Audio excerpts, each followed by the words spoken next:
He sat in on countless legendary recordings. He was Sinatra's right-hand man, played with some of the biggest names in rock and roll.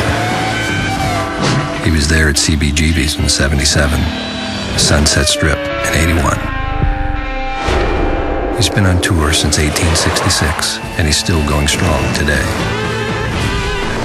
His name is Jack.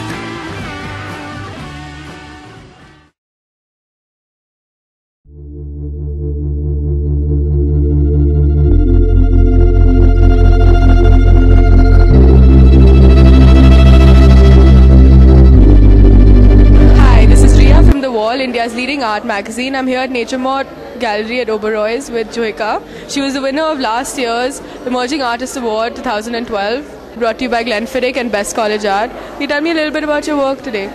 Hi Ria. All my work revolves around a pocket.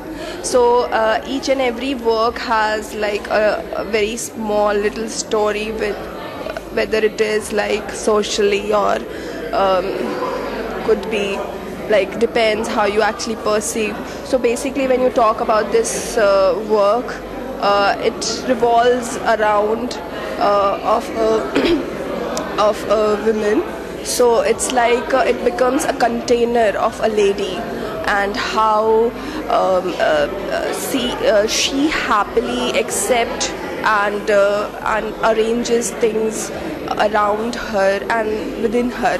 So basically talks about her, and the material here I have used is the cotton silk, pure silk, which is again from my native town Bastar, the raw silk, and needle, which is again another important object of a lady. So it's like it revolves around of a life and becomes a container where it contains And that one, can you tell me a little bit about that one?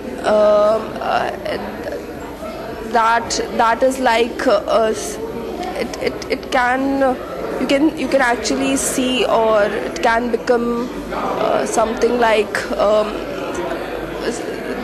the steel, because the material here I've used is the cotton and steel, which is very two different material in itself, where at one hand it is like steel and with a very pure substance. So somewhere it is like a very hard steel has been taken up or taking the very pure cotton, and so it's now trying to cover it in itself.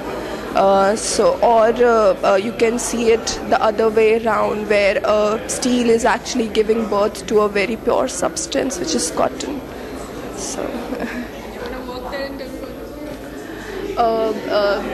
the title of that work is Distilled Sutra. So I have got 3 pieces of Distilled Sutra, 1, 2 and 3, where it has the material from 2 different culture itself, which is cotton, and other which is wool. So the wool is from Scotland, and the pattern is one of a traditional pattern of a tartan, like Scottish traditional pattern, and there it actually takes you to around to distillery, where the hammer is used to actually make or break cask. And the safety pins where in this work where I have used is in a traditional kilt, Scottish kilt. A kilt pin plays a very important part. So similarly here in my work, safety pins. So it's like the kilt pin is nothing but a safety pin, and so here I'm actually taking a pin as in a common substance, a common object, which actually talks about these 2 things. And the folds which you actually see on right at the top is again in the kilt you have folds. In the skirt you have those folds at the back. So similarly it's like a wrap where you have the folds, and So basically it talks about the cultural aspects and references. And can you tell me a little bit about your residency in Scotland? How was that? Well, I don't have any words to explain it, but the residency has helped me in many terms. First of all, financially, it has made me so strong where I can actually accept the challenge and work and get the freedom of exploring with mediums here. The other thing is I had great colleagues there from all different 7 countries, and so the interaction was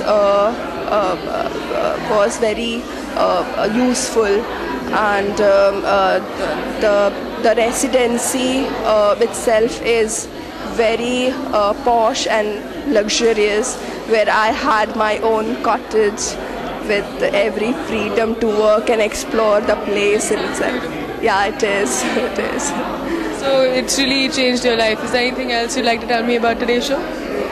Well, no, but the best college art, and in collaboration with the Glenfiddich, because of this, it was a nice and a great push to me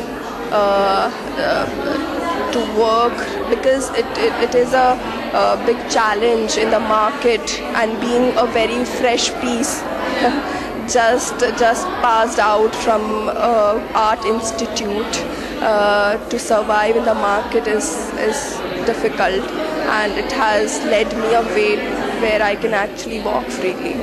Thank you. Thank you so much for talking to us. Thank you.